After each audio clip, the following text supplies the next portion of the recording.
Good evening and welcome to the June 25th, 2024 Board of Supervisors work session. Let's all rise for the Pledge of Allegiance.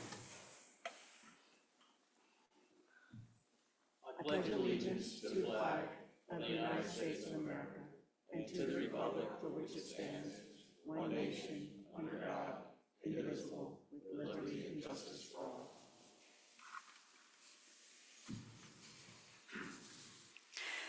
Everybody who was on the roll call is present, with the exception of Supervisor Terry Bird, who is not present at this meeting.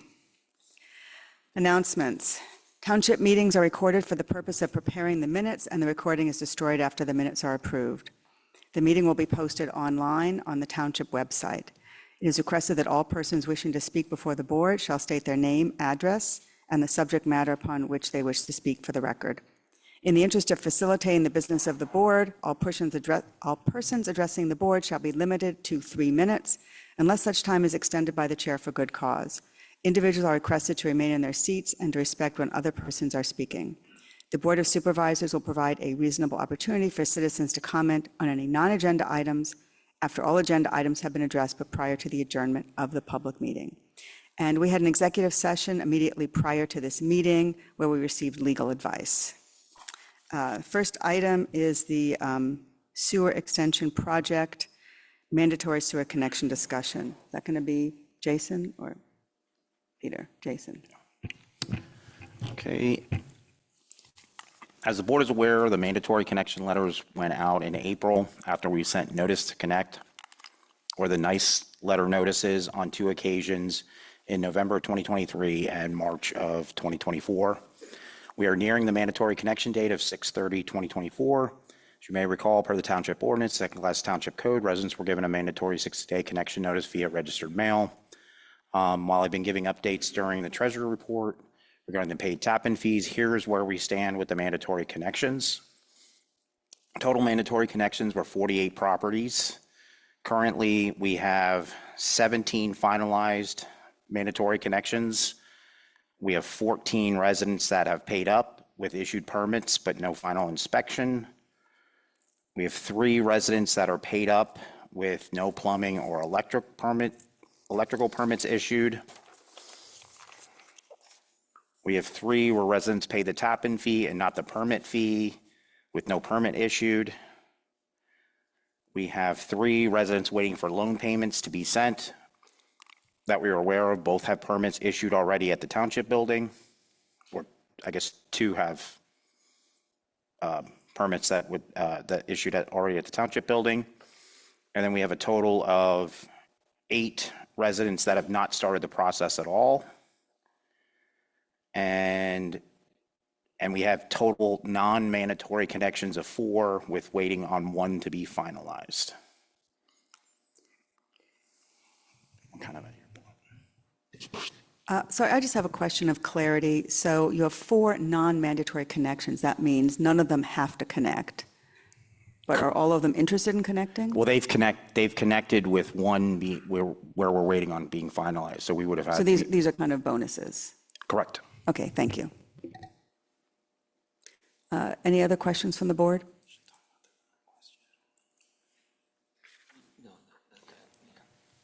No. Okay, this is just information only.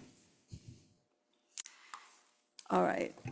Well, I think what we are looking for is, we want to know if the board wants the staff to take any further steps with any of these, let's call them buckets of residents. We did send out 3 letters, a nice kind of heads up letter in November, a follow-up letter then in March, and then in April we did send out a notice letter saying the residents have 60 days, pursuant to the Township Ordinance, to hook up. And I think what the staff would like to know from the board is, how would you like to proceed at this point, since we do have at a minimum 8 that really seem to be in the wind. The remaining 40 are, vast majority of them are, well on their way. There's a couple who I think their delays are due to the state and not themselves. But we really have these 8 that are problematic, and I guess we want to know before we take any, certainly would need authorization before I take any legal action against them, but I think the staff would like to know what sort of steps, if any, you would like to take with these 8 residences that we really have no contact with. So they've already received 3 letters in theory, and there's been no response at all. And those letters went through the mail? Yes, the first 2, the first 2 were sent via regular USPS. The last mandatory one was sent certified mail. All right. Any thoughts from the board on how to proceed? I think at this time it would probably be appropriate if they had a personal outreach from the staff, hand deliver the letter to them, have a conversation and see what their situation is. Yeah, that's something we were considering is, basically hand delivering the 60-day mandatory notice to these 8 people. Correct. So to make sure they get it, hopefully give a face to the letter, try to maybe have a conversation with them, find out if there's a reason why they haven't responded. That's certainly something the staff would be, I think, able and willing to do. I feel that's a good idea to go that route. Give them more time and talk to them. Yeah, agreed. I mean, we even know, some of the 8 we know about, and we know there are situations there that I think a personal touch is the right way to go. Great. All right, so you just need consensus. Yeah. All right. Yeah. So the you 4 of have are- that. So they will, now will this be the second letter or the third letter they're going to get? It's going to be basically the 3rd letter repeated. Okay, all right. And delivered to them. This will also give some of the other folks who are waiting for, funding from the state, hopefully they can get that in order. And obviously, it will grant them the 60-day, the extension on that also. And so we'll just, as long as they keep proceeding down the correct path, we won't really do anything with them but assist them in trying to complete the process. Okay, so we have a plan to go forward, and hopefully that will be more effective in rounding some more of them in. That'd be great. Okay, great. Thank you. Should we put a time frame on this outreach, or should we just leave it up to the staff to do it? Yeah, depending on staff availability, certainly and I don't have a vote in this, would be hopefully we could get this out within the next week. That too? And then a follow-up to let us know how the conversations went? Okay.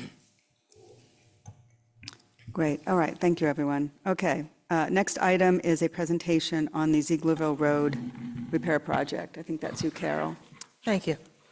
Let me see if I can share a screen here.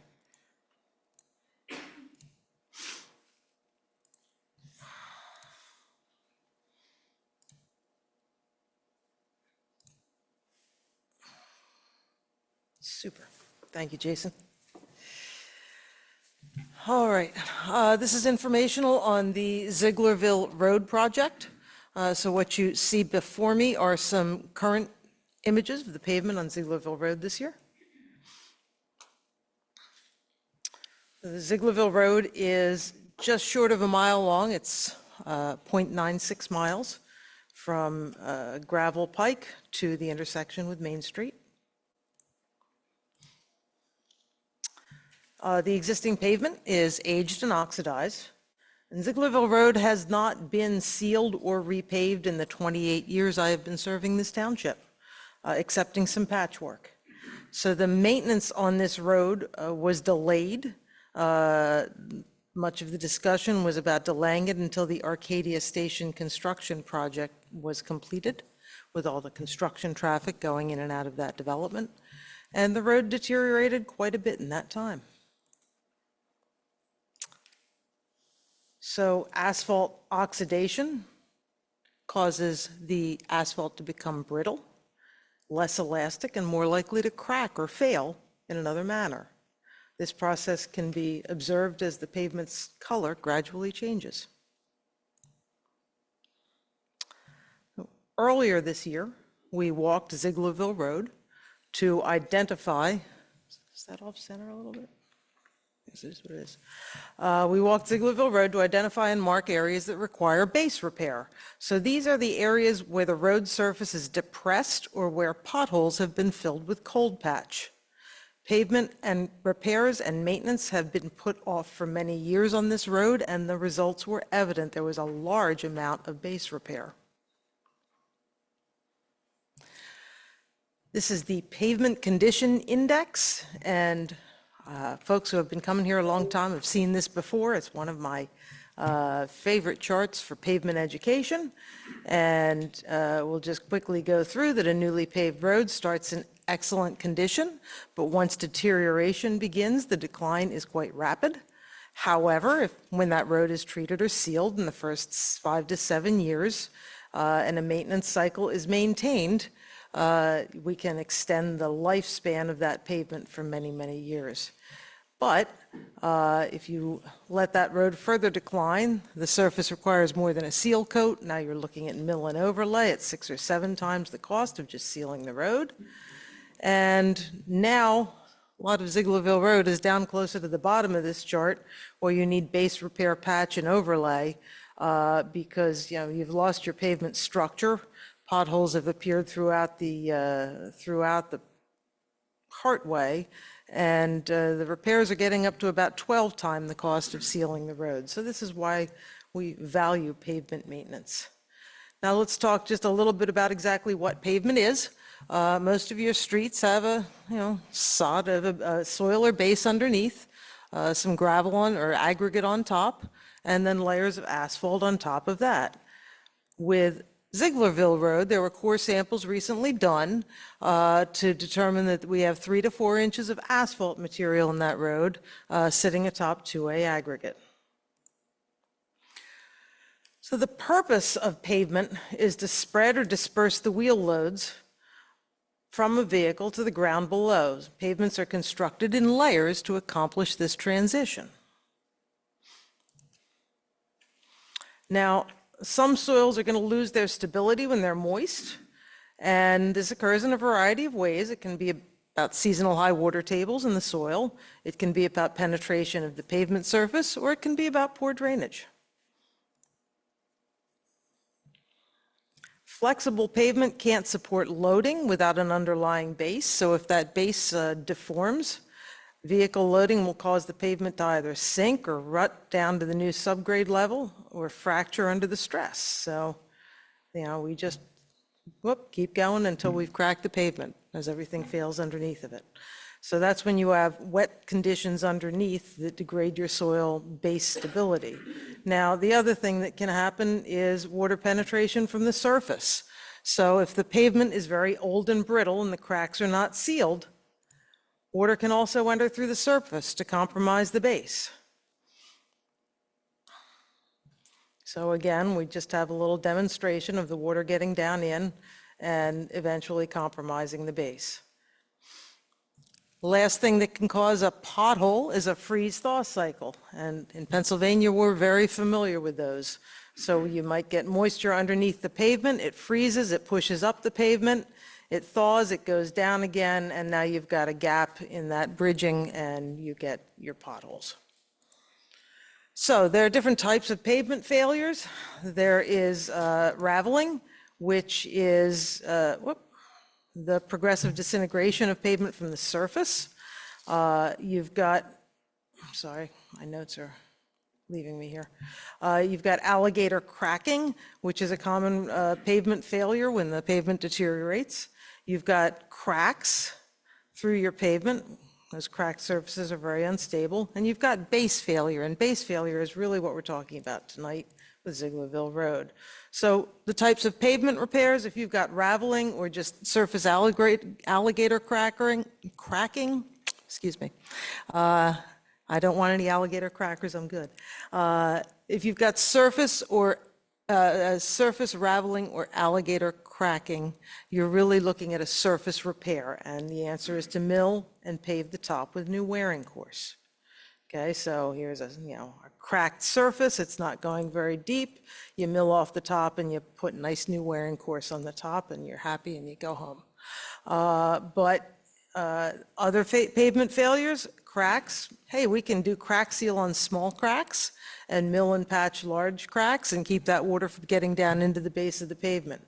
But when we get to base failure, now we're talking about base repair because we've got a problem going all the way down underneath the pavement. So here's our base failure example from earlier. We're going to have to mill out all the asphalt.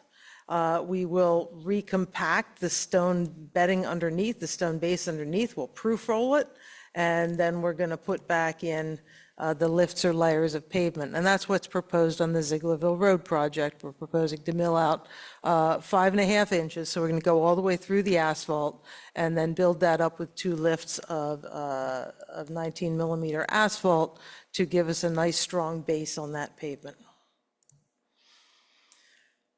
All right, so that's our pavement 101. Water problems on Zieglerville Road have been causing pavement damage for many years. And it's been a frustration to property owners from about 15 Zieglerville Road down the hill towards the Goshenhoppen Creek. So in 2022, we evaluated various solutions. In that review, we considered a 30-inch storm pipe on the north side of Zieglerville Road that it would convey the flow that's in the paved swale today down to the Goshenhoppen Creek, installing connecting inlets across the street to capture the runoff on the south side of the road. However, on that edge of the road, we've got a water main just outside the lane, and we have utility poles. So there was not an easy route to install that 30-inch pipe. That project seemed very cost prohibitive. We also evaluated the installation of storm drain along the south side of the road. We determined that would require driveway and frontage disturbance and restoration down to the Goshenhoppen, along with various easements, particularly closest to the Goshenhoppen Creek. We also evaluated installation of storm drains to connect the runoff that was really making that road wet in the area of 13 Zieglerville Road. We looked at connecting that runoff to an existing swale that runs between 13 and 15 Zieglerville Road. That was actually a reconnection, and this solution was the most economical, roughly 1/3 of the cost of the other 2 concepts. And this drainage solution was in fact recently installed. I also wanted to speak briefly to sewer connections. A question had been raised at some point about delaying pavement repairs for the sewer project. So the project right now is conceptual. It's not actually designed. So a portion of the length of this road is involved in the sewer connection discussion. There's been no design work yet initiated on that project, on that sewer connection. So at this point, the location within the right-of-way is not yet determined. Would it be next to the road? Would it be at the edge of the road? Or would it be under one travel lane? At this point, we do not know. It's not designed. I will tell you that a force main trench is a much smaller trench than what you saw on Fulmer Road, because that was a gravity trench. It was much wider and much deeper than what you're going to see on a force main trench. There is a possibility of considering directional drilling for some of that work as well, but again, it's not designed at this point. I can't tell you that. Once designed, that project would need to be reviewed and permitted by DEP. So future sewer connections are not yet funded. So costs for sewer projects cannot be paid from the general fund or from liquid fuels. DCED, PA Small Water and Sewer Grant Program might be a good resource for funding this type of project. They don't bring those grants out every year, but they do come out every few years. Lower Frederick has successfully received grants from that source before. Once the project is designed and permitted, the township could go after those grants. But again, that's not going to happen this year or next. That's not imminent, because that grant is not currently available and the design still needs to be done. So future sewer connections that project must be designed, it must be permitted by DEP, and the funding source must be located. So maybe there would be a grant, that would be great, but it's not there today. So for the above reasons, we're not anticipating the sewer project being constructed in the imminent future. Now, the other thing we looked at, to keep everybody thorough on the information, with so many areas of base repair identified, we investigated and evaluated the benefits of road-in-place recycling. The structural strength of the recycled mix is lower when first constructed, so the recycled base needs to cure for quite some time. We looked at the advantages and disadvantages of this project, of this process, and we actually prepared a detailed memo to the township about it earlier this year. So we found that the road recycling had some disadvantages, including we need to do more utility adjustments, we needed more cure time, we needed more detouring of the road, and we couldn't break the project out into two separate phases like we currently are. So what we're currently doing is doing all the base repair this year, and then in another year or two, looking at the wearing course. So that spreads our costs out over multiple years while you acquire more liquid fuels funds and acquire more resources. So by doing base repair this year and wearing course in years to come, we're spreading over that cost over multiple years. If we did cold in place recycling, we would need to place the wearing course that year. So the total project cost would be similar, but again, the difference is here you're looking at spreading it over multiple years by doing it the way that's proposed with a bid that's been currently issued. The bid that's currently been issued, just for your information, so there was a base bid, which was for Zieglerville Road work. That's $245,600 was the lowest bid for that from Sachs and Sons. Thank you, Sachs and Sons. And then we also had an option A, and what option A is doing repairs on areas with base failure, areas where the guys have been putting a lot of cold patch lately on Spring Mountain Road and Main Street. So while the milling machine is here, while we've got a contractor here to do that kind of work, option A is to hit some other areas that are very much in need of attention. So the combined total base bid plus option A is the $256,755. Now, for the next slide, I'm taking information from your manager who manages these accounts, and I welcome him to jump in at any point if I misstate anything here at all. So it's always been planned to take 150,000, it's always been projected to use 150,000 of liquid fuels money for this road restoration, for this road repair. But obviously, the project costs much more than that. So the proposal is to take an additional $25,717 out of the liquid fuels budget. And then there is still ARPA money available. That's the COVID money. So Jason had come up with a couple of options, and may have oversimplified his calculations, but the options here propose either $61,000, $61,038 from the ARPA fund and $20,000 from the general fund, or to take the entire $81,038 difference from the ARPA monies. The ARPA monies must be allocated and used within a limited time frame. So when we talk about whether or not to proceed with this project, my thoughts to contribute are this. The road condition will continue to degrade if you don't proceed with this project. There might be more potholes rattling the cars. If you don't proceed with this project, this bid must be rejected, and then the project rebid and re-advertised. So if this work is not done this year, and let me take a step back. Everybody, I think, knows by now that the bidding process takes time. It'll be a tight fit to get it in this year. I'm not sure if that's realistic. I think that if we reject and rebid, we're probably looking at a spring project. So that would mean that we're spending thousands more in cold patch and labor to patch potholes for another year. That ARPA funding might not be an option because that's got to be allocated this year. And that, in general, construction costs increase with each year. So we may be looking at higher numbers in another year. So I hope that information is helpful to the board as they look at this project and whether or not they want to proceed with this bid in their vote at next week's meeting. And I'd be happy to address any questions you might have.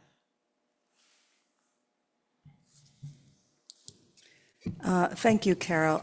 I just want to make a comment before I open it up for discussion to the board. Somehow, a couple meetings ago, the idea of the sewer connection on Zieglerville Road became connected or conflated with the Zieglerville Road project. There is no connection. The funding cannot come from the same place. They are not interchangeable. It's not if we choose one, the other one won't happen, or vice versa. They are two completely separate projects. So I just want to state that for the record. Thank you, Carol. I think you did a great job of explaining that. Anything else from the board?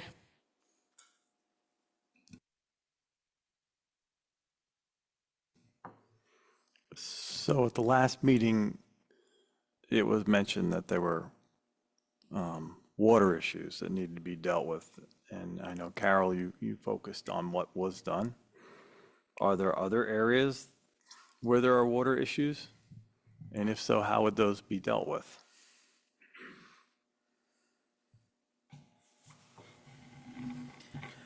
So the water issues of which I'm cognizant are downstream of that area where we just did a drainage project. And it's my anticipation that that drainage project is going to go a long way to solve them. There have been other water issues in the past that have been solved by recent construction projects. We had some challenges at the Schwenk Road intersection, and that pipe has been replaced in recent years. It was actually replaced by the developer. We had a failed pipe under Zieglerville Road, more or less in front of the Arcadia development before they came in, which was replaced in 2017, if memory serves me. And then there's another pipe sort of in front of the Arcadia development, a little closer to the hill, to Main Street, that was replaced by the Arcadia development. And so drainage was installed and curb and gutter was installed all along that portion of the Zieglerville Road frontage. So those are the storm sewer and drainage issues with which I'm most familiar. Yeah, okay. I mean, quite honestly, when I reviewed the meeting, it was just mentioned there were drainage issues, and then there was no follow-up discussion. Nobody detailed it. I mean, I kind of knew make a point of driving that road whenever I can to look at it, or ride my bike on it, which is even better because you really see it up close. And I was like, okay, somebody mentioned there were drainage issues, but there was no follow-up discussion at the last meeting. So I thought maybe there was something I didn't know about, but you clarified that. So thank you. So, my part, sorry. At the last meeting, well, thank you for this. It kind of explained a couple more things in detail. But at the last meeting, Supervisor Sachs had made a suggestion on an alternative plan. And I believe that myself and Supervisor Byrd had given, I thought, what was clear direction on providing an alternative. And I was wondering if that alternative had actually been worked up. So at this point, we'd have to rebid a change. This is a liquid fuels funded project, so if we change what's been bid, we've got to rebid it. We can't just do a change order at this point that says we want to do something I don't think else. we were asking for, to work something up for a new bid, but to at least investigate another option, as was suggested by Supervisor Sachs. So what was suggested that night, to my recollection, was to put a scratch course on top to sort of fill in the rough spots and the potholes until until we want to do this project. And certainly if the board would like to us to figure out a way to do that, I can see if we can, but we're not solving the underlying problem, so you're not fixing the road.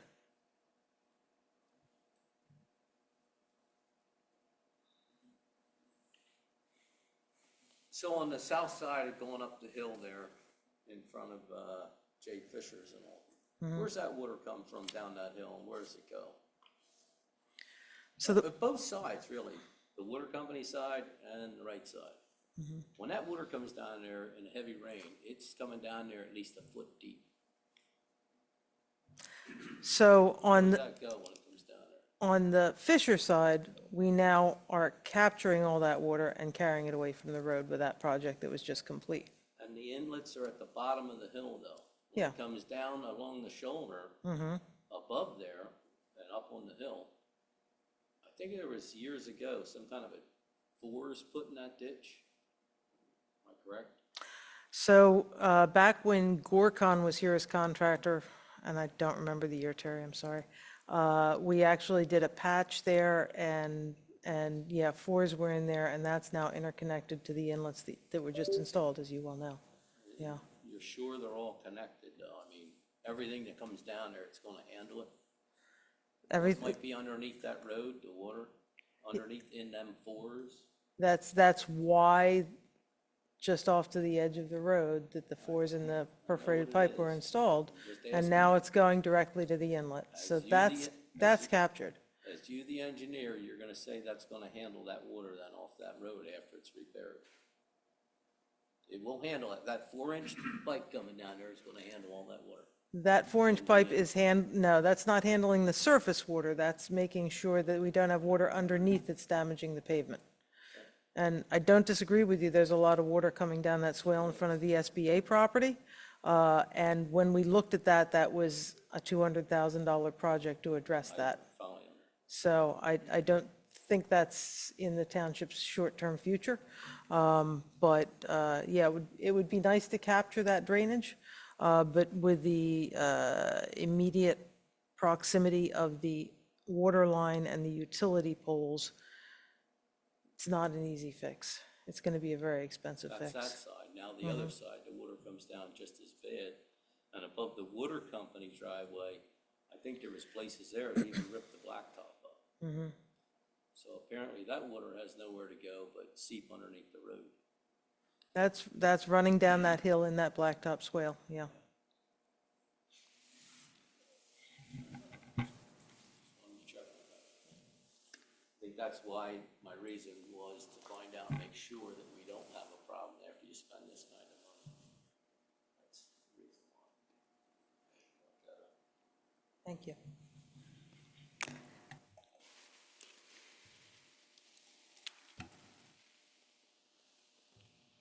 Yeah, I mean, I guess I appreciate the elaboration. I think the way I see the situation is unless the township somehow has a boatload of money to solve all the water issues, which, yeah, I mean, you can look at that swale and imagine what happens when it really rains. I don't see anything happening down the road that's going to make that situation better with the amount of money that we have to spend in this township. And I look at this project and I'm like, okay, I know how much it's going to cost now. I know I've got roughly $80,000 of this ARPA money, which I can apply toward it, which is going to go away after this year, right, Peter? Yes. So I'm like, Go away, we have to, by the end of the year, we have to lock it in to a project, and then we have to spend it by the end of 2026. right, but I meant we have to, Yeah, have to obligate we it, lose yeah. that flexibility. right, And if we don't lock it in, we lose the money. right, but we can't lock it in next year. It has to be No. done this year, right? Correct.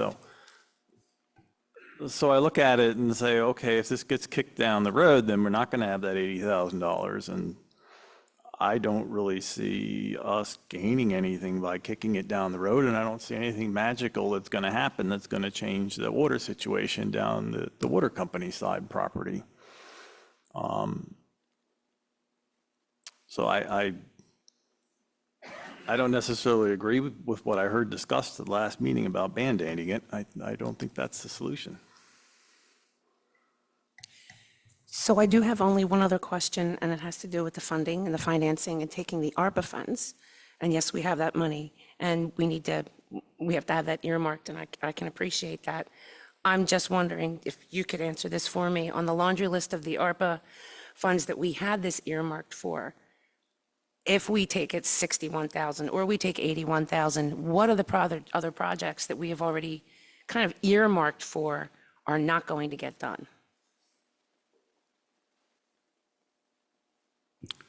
So this was kind of based on our, the original amount we budgeted for the PD project downstairs.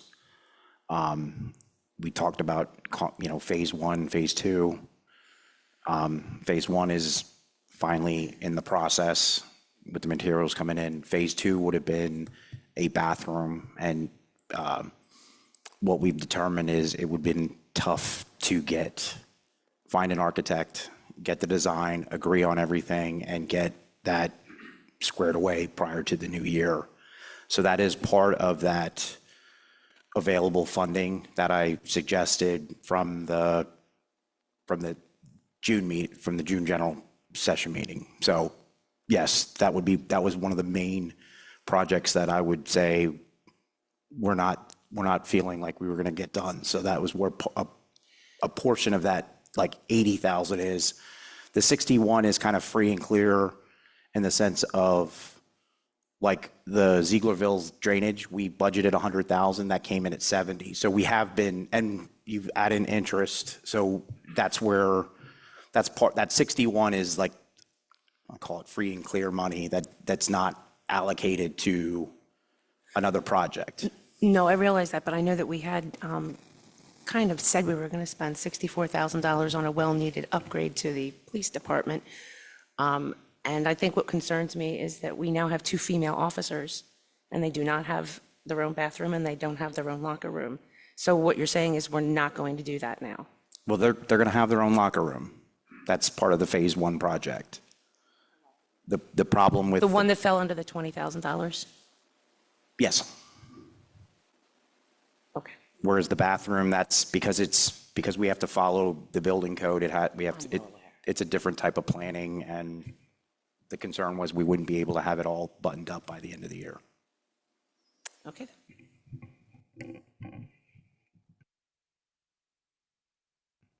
Yeah, we don't need to belabor this, but again, there's someone in this room who said at a recent meeting that I've lived here 33 years, and for 25 of those years, Zieglerville Road needed to be repaved. This is something that has been needed to be done for a long, I'm not going to say it 25 times, but long time. And kicking it down the road means it gets more expensive, it gets more damaged. We have a plan, we have funding. Again, I think putting Band-Aids on things is just penny wise and pound foolish. But we will have a vote on this at our next meeting. Any more comments from the board? Okay.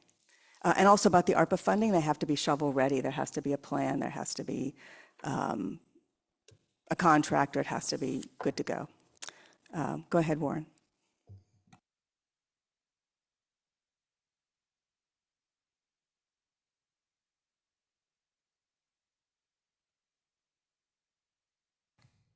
Warren Jacobs, Fulmer Road.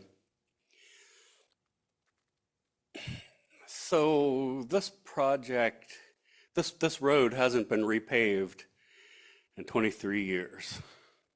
No, I don't think it's ever been repaved. It's needed to be repaved for 25 years. 25 years. Yeah.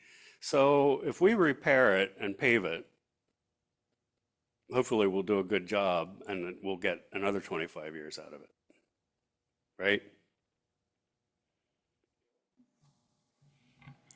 So somewhere in that 25-year period, we will probably be doing that sewer project that's not connected, according to you, Marla.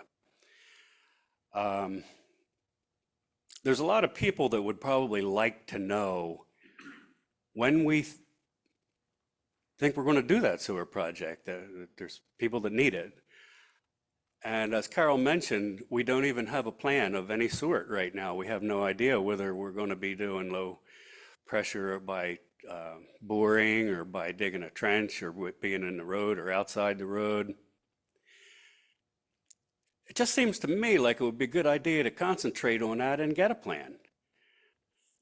Figure out where it's going to go. Is it going to go under the road? If it's going to go under the road that we want to get another 25 years out of, then I think it would be a good idea to concentrate on, you know, prioritizing the, first things first. Thank you. Who's first? Ernie, go ahead.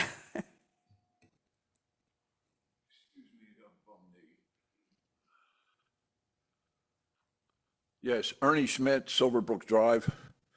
Warren makes an interesting comment. I'll also make another interesting comment. We've talked a lot about Zieglerville Road, but we seem to have forgotten an old stone arch bridge that is part of Zieglerville Road that we've done work to in the past. And we even had planning that was to replace that with a precast concrete. And I was involved with some of that with contacting Pico. And for some reason, that all went away.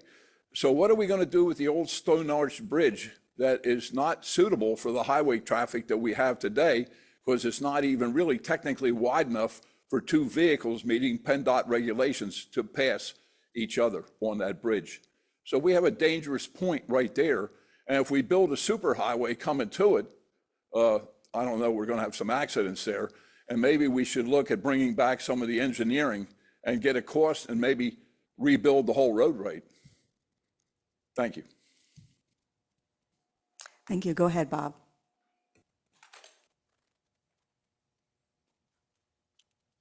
Bob Burns, Zieglerville Road. So I agree with both of the gentlemen that were just up here, and I brought up the bridge before.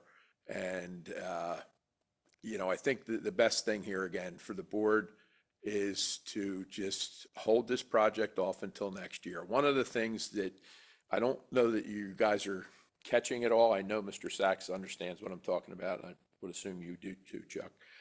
The whole idea is by milling out 5.5 inches or whatever the depth is that Carol's talking about, it's just in each patch location, okay?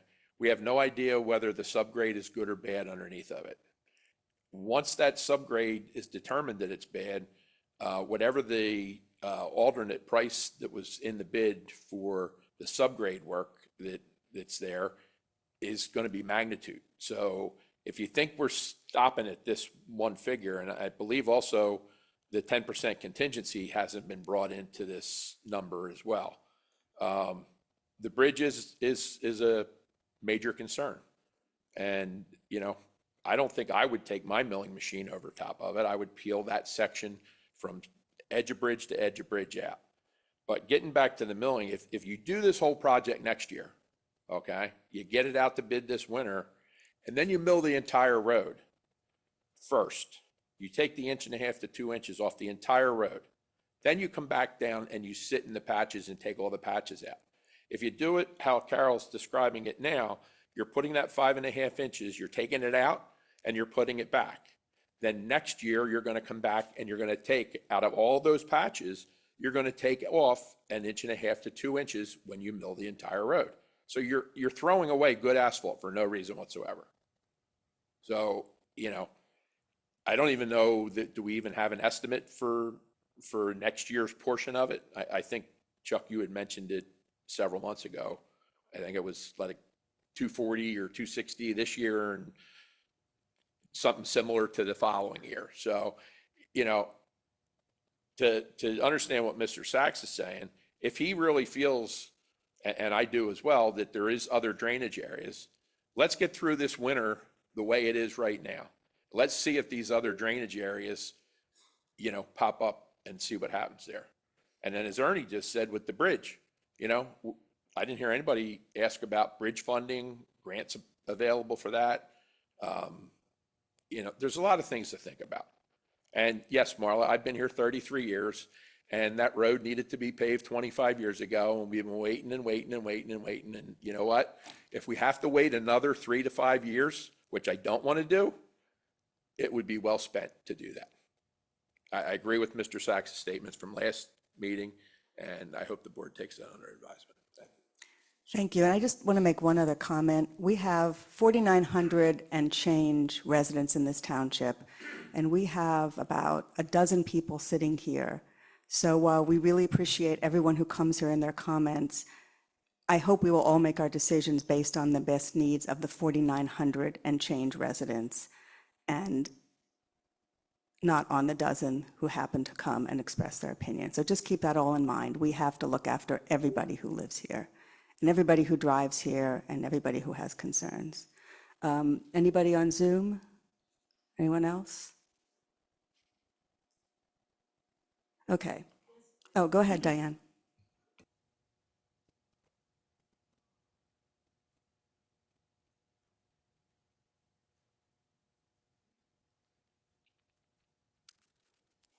That's really a dilemma, the statement that you just made.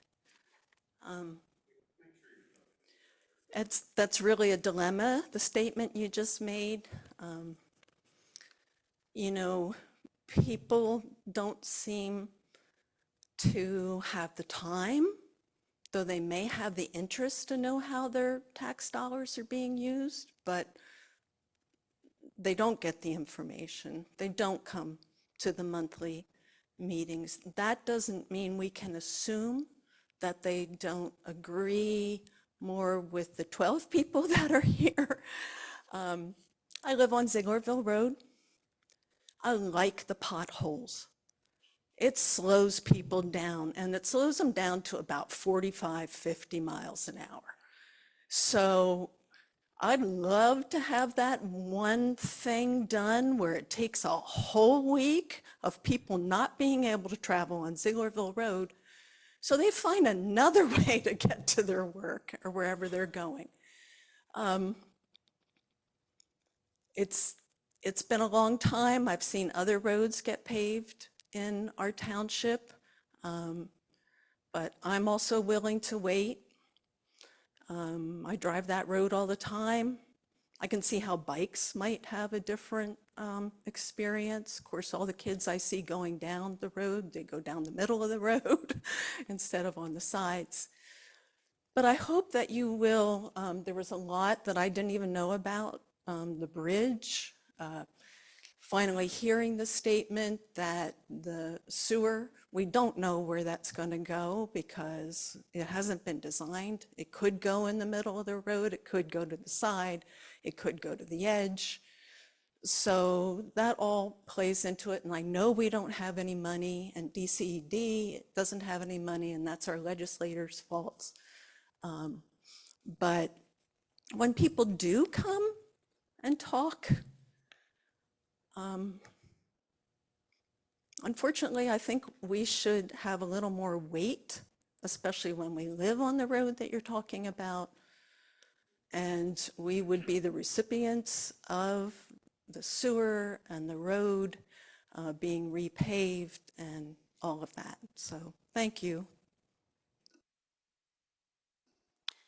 Thank you. Unless anyone else has anything, I'm going to move on. Okay. Carol, is it possible?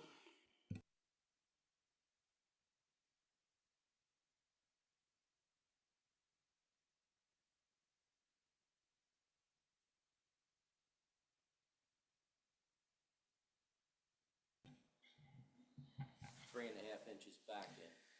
So if we've got 4 inches of pavement with base failure and we mill out 3.5, we still need to address what's underneath. At certain spots. There's very few spots I think it's that bad. It's really down there where the storm and in front of Diane's house. Well, That was the area unfortunately, as we walk, 'cause I thought the same thing until I physically walked that road and saw how many places the pavement was actually down from, probably from the surface cracking. I don't think that's an underlying, I think that's the surface cracking, let the moisture get through, because it's been so many decades since that road got paved. Let me take a step back. I would love to see the township be able to mill the whole thing, go down, fix the base repairs, build it back up and top it, It's just that we've got a $500,000 project there at least to do that, and we just don't have those resources right now. So we did this kind of a project with Meng Road a decade ago, where we went through and we did the pothole repairs, the base repairs, and then came back through later and did the resurfacing. And so this, really, the benefit of this is that it's buying us the time. It would be super nice to be able to do the whole road at once, but the money just isn't there. And to go back and if we milled out 4 inches or whatever the pavement material is there, the whole width across, I appreciate that that would be easier from a construction standpoint rather than all these patches. But we couldn't do that without completely rebidding the project. So that would again push us to next year. And then the ARPA funds would be questionable as well. So the amount of money you're saying that's in there now to repair this, you would not be able to do the whole road at 3.5 inches? Because you're not repairing the whole road. You're only doing a piece here and a piece here and a piece here and a piece here. So the pieces that you don't do, So if you go down 3.5 inches, so you go down 3.5 inches and then you're going to put back 3.5 inches. 3.5 inches, and then we're going to do a 2 inches of wearing course on top of that. So we're going to be raising all the Well, then inlets you and take it manholes down and that such. extra 1.5 inches and leave it down 1.5 inches, and just put your new base in, so you are taking out the amount you need. Keep it down 1.5 inches, then you have the room to put your top on down the road. But until we put our top on, we've got to get to all the You can inlets run and on base. manholes. What did you do on Fulmer Road? That's base. But we're going to have to bring everything flush to all the utilities until we're ready to go You can back and ramp mill it and up. wear it. You can ramp it up. So You don't I- have, the only manholes you have. I'm not in full disagreement with exploring that as a project. It just means that we would have to reject this and do it in If you 2025. stay within the same amount of money, why would you have to reject? Liquid Fuels won't let us do that. It's because this is a Liquid Fuels funded project, they're not going to let us do that. They're going to make us reject and rebid to be able to change the project that significantly. We could do that as an addendum before the bids are open, because we worked together on the stone size in the pavement before the bids were open. I can do that before the bids are open, but once the bids are actually opened, if we made that substantial a change, Liquid Fuels would sling us. We wouldn't be able to use the $150,000 or $170,000 from Liquid Fuels. So Peter, I have a question for you. When we talk about how we designate these ARPA funds, and then they have to be committed by the end of this year, spent by 2026, when we say that they need to be committed, in what fashion do those funds need to be committed? They need to be a part of a project, assigned to a project that has been bid out, or, budgeted to pay for a contract that's been executed. So is there anything that would preclude us from taking some of those ARPA funds and designating them in some way so that we could? But if we're going to bid out this project in 2025, it's too late. The project has to be bid out, done. Right. The bids have to be out, I would think at a minimum, the project would have to be advertised to be bid before the end of this year. So, we'd have to commit it to that. Okay. And if that was what we were planning to do, I still would want to go back and look more carefully to make sure that's good enough. Understood. Thank you.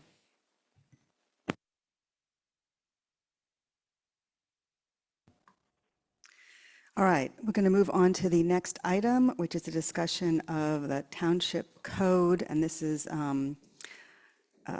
based on what we talked about at the last meeting to explore some of our codes and see if they need a refresh or an update or some modifications. And the first one is the use and occupancy and rental inspections.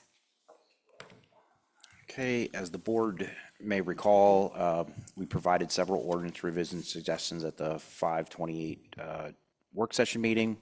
And at that meeting, the board directed the staff to prioritize and present at the work sessions 1 or 2 at a time for discussion. we prioritize the use and occupancy inspections, rental inspections, and including sewer lateral inspections as number one. So as far as some of the questions or the things that have come up with, since we've stopped doing inspections. Currently, if selling a home, the seller or buyer of a single or two-unit dwelling submits a notarized affidavit verifying there are smoke detectors on each floor level in each bedroom, and that the home has or does not have equipment that requires a carbon monoxide detector, and if their home is or is not connected to public sewer. If connected to public sewer, Public Works inspects to make sure no sump pump is connected to the public sewer. If the property has an on-lot system, the township has to have a report that is pumped within the last 3 years and is functioning properly, which is a $25 fee. When a property transfers, so the questions that have come up is when a property transfers, should Lower Frederick require an inspection? And if so, who is to inspect and at what cost? What is being inspected during a property transfer, i.e. smoke detectors, water discharge, septic, permits, electrical, house numbers, et cetera. What difference is in a home inspection for a home with an on-lot system versus public utility? If an owner has an on-lot, do we still only require a pumping report on file from the last 3 years, or do we require a pumping report and inspection? If the owner has a public sewer, do we require sewer lateral inspection like Schwenksville Borough Authority? So who's to inspect both the on-lot and sewer lateral? And D is the UNO code should match the on-lot section of our code regarding the pumping/inspection. Benefits that we feel to adding a more in-depth inspection: allows the township to be aware of the condition of a home during transfer or occupant. Without inspections, we are saying that we, the township, deems the house to be in livable condition without stepping foot in the home or confirming things such as smoke detectors, house numbers, et cetera. Performing a safety inspection allows certain issues to be addressed prior to our new residents moving to the homes. And I would consider it a safety inspection over a home inspection people normally have done by a third party, or in the recent years market, that's one of the home inspections, something people have been skipping. One of the things that our code enforcement officer noted is if residential resale inspections are added to the code, the township should be updating our IPMC, our International Property Maintenance Code, from the 2009 version to the 2018, which really should be done anyway. So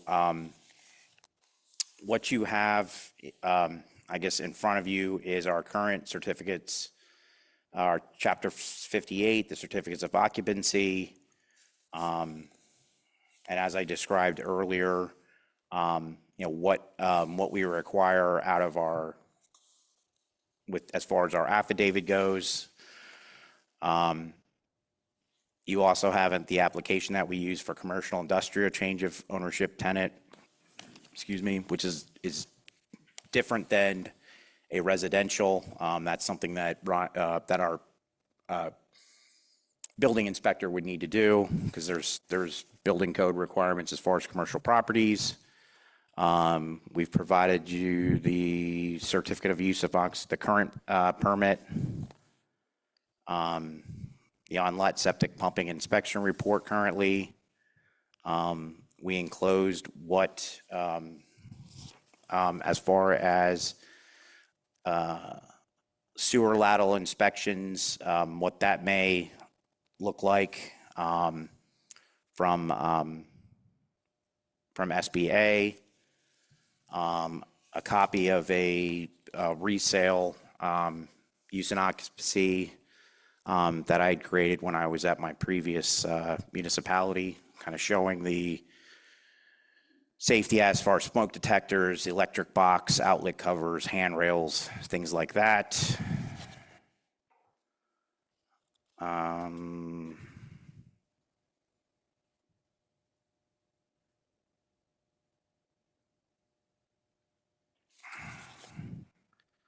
And then as far as any sewer line inspection costs, we did reach out to SBA, and we did some online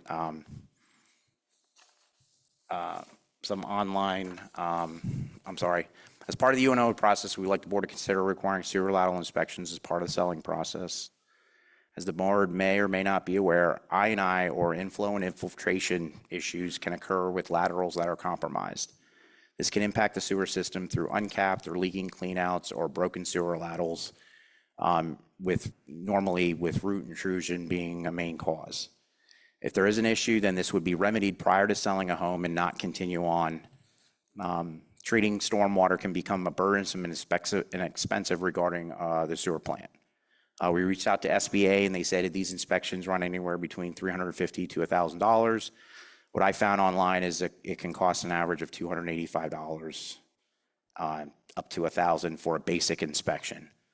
And the fact is, we already have residents in the township who are hooked up to SBA doing this as part of their resale. So I guess we consider that the western part of the township. So we do already have township residents that are doing that. So what I'm hearing is we kind of have two parts of the same issue. One of them is a on-lot or a public inspection, and the second part is a home inspection. Not a home inspection like when you're buying a house, but a home inspection that would include things, for example, smoke detectors, water discharge, electrical, handrails, some kind of basic health and safety issues where you want to have some confidence if someone moves into that house, it's not going to burn down, it's not going to be flooded or things like that. We used to have that here, and I think some people in this audience will remember that. And I know because when I moved here, the township did an inspection, and the seller was required to upgrade some of the electrical, which I was really happy about, because some of them were not GFI. So I'm just curious if anybody knows when we stopped doing those inspections and why, but more importantly, do we still have the paperwork? So if we wanted to reinstitute them as they were, do we still have a form we could use? We want to start from scratch, presumably. What year did you move in? 15. 2015, and I moved in 2009. I purchased my home as is, and I had no inspections from the township. So it seems like it's a kind of hit or miss. Inconsistent. Interesting.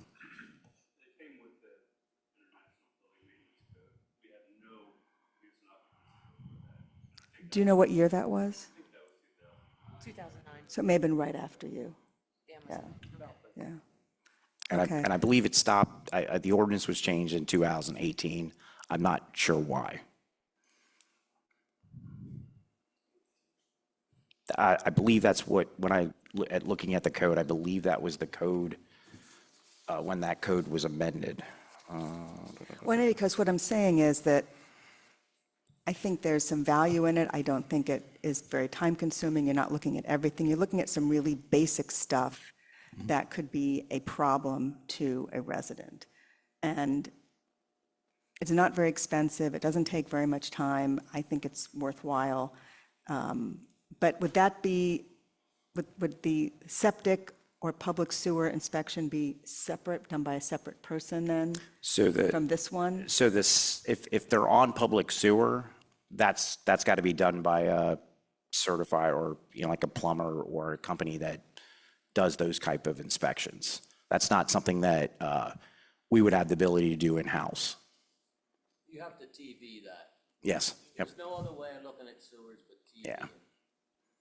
So that's why I think it can range depending on how long the lateral, how long the run is, and probably if there's significant issues or, what they've got to do to make that, to remedy the situation. I believe that's why that cost range, because I don't know how long you'd have to go for a camera inspection to cost $1,000. That sounds like a pretty long run, so. Well, I based on a friend of mine who's been through this a few times, he doesn't live in the township, he lives eastern Montgomery County, but he's had consistent root problems with his lateral. And so I think what happens is the company comes out, they do the camera inspection and then say, okay, I'm going to take your roots out. And so what gets reported back is the combined cost Yeah. of I'm taking your roots out in the camera inspection. If I remember correctly, I think he had a fairly long lateral. The camera inspection was around $200, Yeah. just to find out if he had a problem, because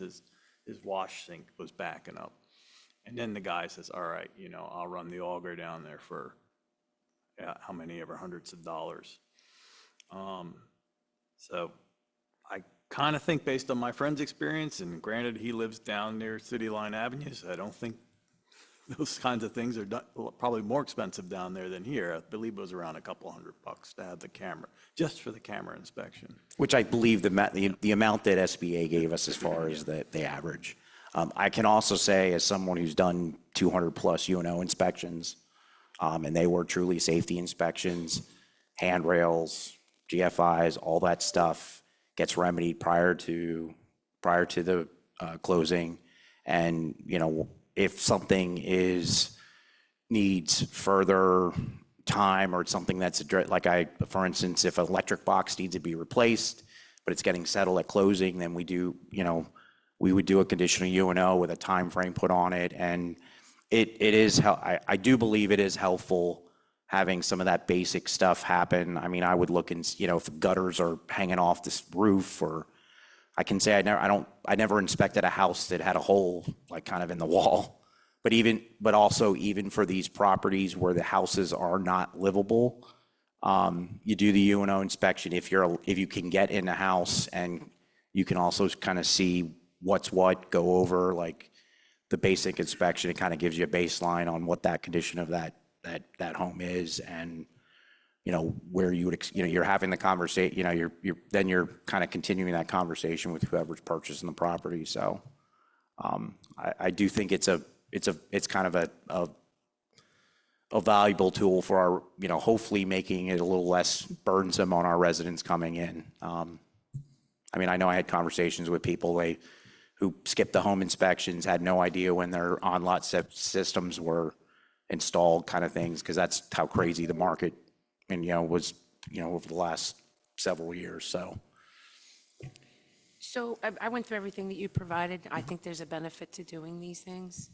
I could tell based on some of the documentation that exists, bless you, that exists right now for Lower Frederick, it's not really not cohesive. It's kind of hinky and all over the place. To get this streamlined as possible and have it be consistent. Now, are we talking about that this is going to apply to both residential, resale, commercial, non-commercial, and then we have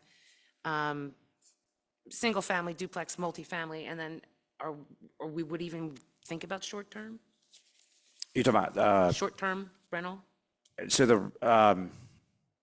you talking about Airbnb? I don't think we have, yeah, I don't even think we have any. Honestly speaking, that is a different bucket. Right, and I don't want to get off Yeah. topic. I kind of went off topic. I apologize. No, this would be strictly resale, so whatever is being sold. Resale, okay. Yeah, We don't whatever- need it for new construction. So I guess what I'm saying is that we need to go, all right, well, you need the UNO. Who's going to be responsible for the inspection? Who's going to be responsible for the lateral? And I personally think that the seller buyer responsibility should be that we make sure that they have the information they need on what's required of them and let them worry about getting those done.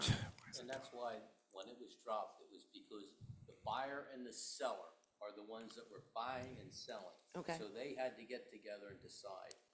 And then when somebody comes in like you did and say, I'm gonna buy it as is, Right.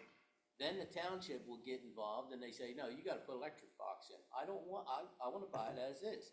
So then it puts you into a problem that you can't do nothing. Yeah, understood. That's why it was dropped. I mean, I think in the past, it was, I don't know if anyone knows, was it the code enforcement officer? Who did the inspection? So it's generally going to be your zoning officer. Zoning, okay. It could be your building inspector. I mean, I did it, I was a zoning officer at Springfield, so I did the inspections. The assistant zoning officer also did them. I mean, I think it should be a representative of the township who Oh, does yes. it. No, well, it can be, or it could be our third party. Like LTL. Right, LTL. but So our that's still a third party would representative have of to do township, yeah. the So, commercial Upper anyway. Frederick's instructions for a UNO application clearly indicates that whoever's buying has to contact LTL to make the appointment to go out. So one of the things that was helpful, and that's why I provided like the example I had, because they had a kind of an old, I got a bad connection. They had an older inspection list. So we changed it so that the buyer gets up front. So when you go there for the inspection, they know what we're going to be looking at. And we're not trying to dive at or look at other things. So it's very clear what we're looking at. And I will say in most cases, it got squared away, or if there was something, like I said, that needed to be dealt with because it was part of kind of that as the as-is part, or it was something that was going to be negotiated between the buyer and seller, and we would just do a conditional UNO, and there'd be a follow-up inspection after the sale. But the thing for us would be the seller knows what they're getting into, and it's been very clear. I have to stop moving. It would be very clear what they've got to remedy once they get in the home. Okay. And I have a quick question for Peter. I was kind of poking around online at other townships and their applications, and one had a request for the title company information. To what benefit would that be? Would that be for tax purposes? Would that be for lien purposes? What do you mean by title company information? The application actually asked for the title company's information, I guess, to reach out to them for, Yeah, I mean, typically maybe it would be to the make title sure, company to make reaching sure out the to them. title company is, contacting the municipality to make sure that all the taxes, all the fees, everything's going to be paid at the closing. Generally speaking, that's what title companies do. That's their responsibility. If they miss something, then they've committed malpractice. Well, typically they would reach out to the municipality. Yes. I just thought it was odd that this other municipality wanted the title information. Yeah, that would be the only reason why I would think, to make sure if they weren't, if the municipality was not contacted, they'd reach out to the title company saying, hey, why haven't you contacted us? Okay. That's the only reason I could think of. So it sounds like, without Supervisor Byrd here, but it does sound like there's some consensus, this is a good idea. So would the next step for you to put together like a straw man or something, like a template for us to work from? Something that would look like, so we're not starting from zero. So I think we would do an updated draft to the code. We would present a draft inspection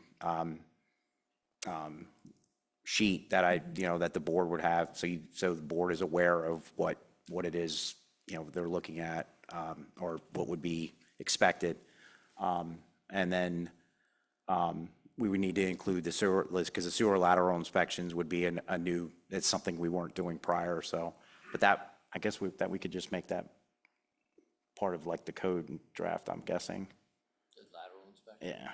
That's what they want to do. So I guess what I'm saying is, when should we look at this again? If these are the things we need to consider to move forward on this? Next month, 2 months?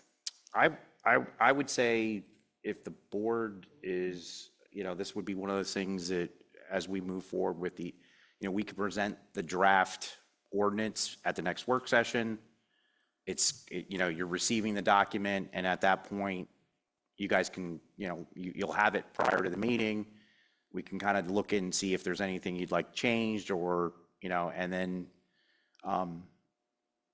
you kind of bless that draft, or we change it again. And I know part of the goal was that if we could kind of knock out a couple, if we're updating the code, knock out a couple of these at a time, but that's kind of like to keep it going so it doesn't fall off the radar and keeps it kind of fresh. And this will take place of that affidavit? This would take the place of the affidavit, yes. Okay. And then the second part of this is rental property inspections. And the two options you proposed was when someone moves out, and the other option was with a periodicity, like say every 3 years. I think personally to have a predictable time frame is better, whether it's 3 years or 5 years or 2.5, whatever. Because if someone's in a property for 30 years, that doesn't give you an opportunity to take a look at anything. So that's just my 2 cents on the rental issue. So the consistent thing I saw on the rentals was the municipalities have what for all intents and purposes, a yearly kind of registration fee. My assumption would be there's a document with that, they're signing off that whether we wanted to add that, whether, tenant change or that, it's keeping it current, and if something rental-wise is getting added to the queue, because at some point, we must have had something rental in our code, because I think it was back from the 70s. We still have code in there talking about quarterly reports and stuff that, like, I think I've noted that hasn't happened in I don't know how long. I guess I'm just opening up to the board. Does the board have any thoughts about what direction they want to go to on rentals, when someone moves out, or have a predictable amount of time? I think I'd want a little bit more input, maybe from a landlord. I know with my husband, what he does a lot of, he works with contractors where tenants move out, he gets a punch list, it gets inspected. Now, mind you, this is in Pottstown Borough. They inspect everything in and out, and some of the stories that he can tell me about the conditions of these places. I mean, just today, there was like a spigot in the tub, the toilet didn't work, everything leaked. So it was, not that that's an extreme example, but I think that I would want to get a little bit more input, although I do agree with something that has consistency to it. But what if you have consistent turnover? Then you're in there all the time. I believe that's Again, why maybe it's too late just done. look at it every 3 years. What would make me reasonable when something would break every 4 years, every 2 years? Just pick, and then just do it then. If someone lives in there 20 years, they get it inspected 5 or 6 times. If someone lives in there a year, it may never get inspected. And then you'd still have if the board moves forward on the UNO inspection, you're still having, if there's an actual change of ownership of the property, you would still have the UNO inspection happening whenever that happens.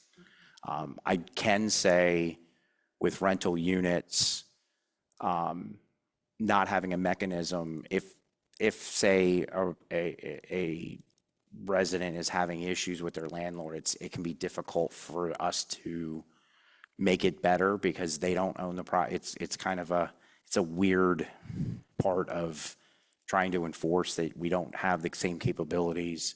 And, from my understanding, and this is maybe a little outside of my area of, the renters can't just let us in the property because, they're tenants, they're not owners of the property. So, it really, and I can say since I've been here, we've had some conditions with some of the rentals that have been less than desirable. So that was kind of one of the things that, we thought might be something beneficial overall to our renters out there. So maybe we can take a look at a couple places that have a system that is effective and consider that as we move forward. Yeah, I did have a sit down with Dan from Schwanksville, their manager and stuff, and they have the registration, and I believe they do change of tenant. They don't do that, but it looks like what I was, through as I the information that I gave Dave, the board, is different places are doing it different ways. So I guess right now I'd be thinking, is there a consensus to continue or keep this in the queue, so to speak? Yes. Yes. Okay.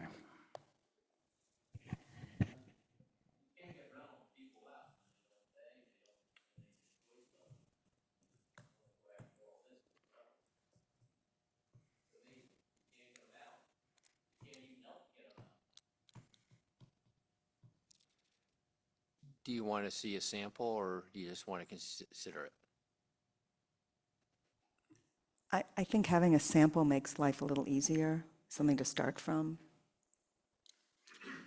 Of the samples that were provided to you, one of the things that I've seen in other similar ordinances, I've had a few townships in the rental ordinance where they actually have requirements as far as tenant behavior, tenant activities, to make sure that, we don't have problem tenants.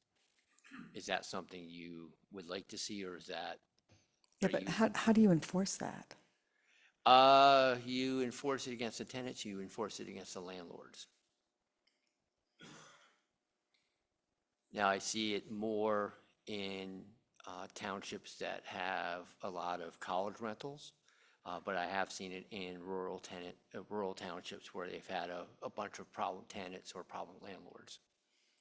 I mean, it doesn't hurt to take a look at it, and we'll just go from there. Okay. Anything else on this topic? No, other than I think my preference would be, a routine inspection as opposed to during tenant changeover. I mean, I've been in Phoenixville for 20 years, and, the super brings the inspector through the office and they look at the safety stuff every, whatever it is, couple of years, get all new fire extinguishers, make sure our exit lights are working, make sure we can get to our secondary access, because we only have one access to our office, so I have to go out on the roof if I'm really trapped. But I think it's a good thing, so. Okay, next topic is continuing on the Township Code, single access roads, truck restriction discussion.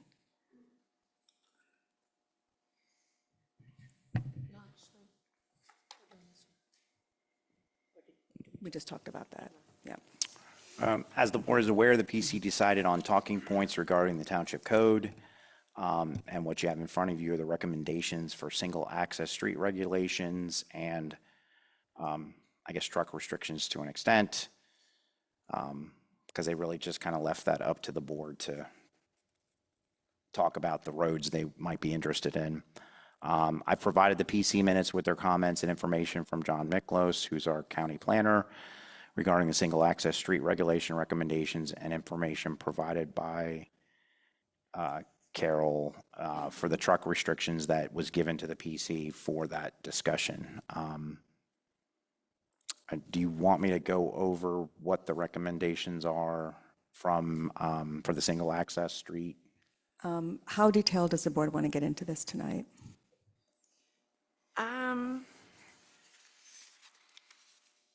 There are quite a few recommendations just for the single access. I would be willing to table the truck restrictions this evening, focus on the PC recommendation regarding single street access, maybe just hit on the highlights from the Planning Commission. I've read through it, I was at all the meetings, they did a really good job. Maybe just at this point, then have Peter get a look at it, and then, Okay. So how does the board feel about, we'll discuss single access roads tonight and then table truck restriction for another meeting? Is that okay? Terry? That's fine, but let me just, I think I was present when they were talking about truck restrictions. And I thought, while there was a lot of discussion on it, I seem to remember, and Carol, you can correct me if I'm misremembering it, I thought the actual implementation of adding restrictions was somewhat of a tall order and what would have to happen there. And the conversation was sort of aspirational, I guess you could say, but in reality, it would be an awful burden for us to try to add restrictions. So by state law, you would need a professional engineering study on each road that you want to restrict to document what the conditions are that require a truck restriction. So we would need to do an engineering study of each road that requires the restriction, if so directed by the board. Right, so we can't just say, put a sign up. That's correct, exactly.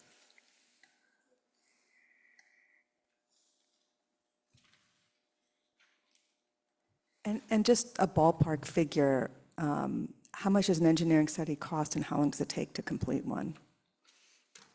Just ballpark. I'm not prepared with that tonight, but I'll talk to my traffic engineer and get back to you on that. And on that note, would we necessarily have to do a traffic study based on weight? Or can we do it based on class, width, length, height? Does it have to be on weight? No, it doesn't have to just be on weight, that's correct. Okay.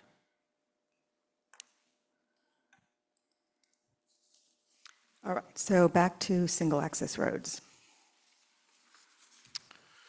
Okay, all right, highlights. The focus of the discussion was primarily directed to future neighborhood lotted residential developments within the R2 and limited R1 zoning districts, since that is where developable land primarily exists. I guess item 1, minimum length require, and this is the recommendations from the county planner, require single access streets have a minimum length of at least 250 linear feet. The PC supported that recommendation. Establish a single standard for a maximum number of homes that applies to all types of single access streets. The PC supported that recommendation. The maximum homes, reduce the maximum number of homes permitted on a single access street under the new dimensional standards for neighborhood lotting. He recommended setting a maximum of 15 homes on a single access street to correspond with the theoretical capacity of a cul-de-sac street serving building lots 75 feet in width. The PC fully supported that recommendation. Maximum length, apply the standard 800 feet for maximum length to all types of single access streets. The measurement of cul-de-sac and multiple cul-de-sac streets is suitable. However, he recommended that the requirements for loop streets be amended so that the loop is limited such that no part of its center line measures more than 800 feet from the access point, rather than measuring where the road intersects with itself. The PC supported that recommendation and saw much benefit to the Saldo's alignment with the Lower Frederick Comprehensive Plan and the ordinance's simplification. Regarding emergency access, establish dimensional standards, design standards, and standards or guidelines for the placement of emergency access ways. The PC concurs with his recommendations, supports further discussion and review of the township standards at a near-term future meeting. And then item 5, limit cul-de-sac intersections to no more than 2 cul-de-sac streets. This PC supports this regulation of the maximum number of feeder cul-de-sacs along one single access road within proposed neighborhood lotted residential developments. There was extended discussions, comments. There's a recommendation for stub streets, providing greater specificity. And the requirements are Jesus, reads like code. Or guidelines, if that is preferred, for the provision and placement of stub streets could better support the goal of connectivity in new developments. The maximum length of 800 feet that is recommended for a single access street could be a basis for establishing a maximum distance from a connection points within developments. Stub streets would be required at spacing of no more than 800 feet. The PC supported that recommendation. There's a recommendation for blocks. Recommend the establishment of maximum perimeter length for blocks in new development to give additional guidance in the placement of spur streets, walking paths, or trail connection points and emergency access drives. The PC supported that recommendation. And then in addition to this other single street recommendation, establishing additional standards for pedestrian, bicycle, and other non-motorized access within a new development and between developments would help to provide residents with more mobility options, support connectivity in the township, and reduce the traffic impacts of development. Additional standards regarding the design of stub streets and emergency access ways can ensure that these features are able to serve their intended purposes when needed while also acting as pedestrian/bicycle connections. Review of parking standards will round out the examination of the transportation-related ordinance standards and help to ensure requirements are not creating an excess of impervious.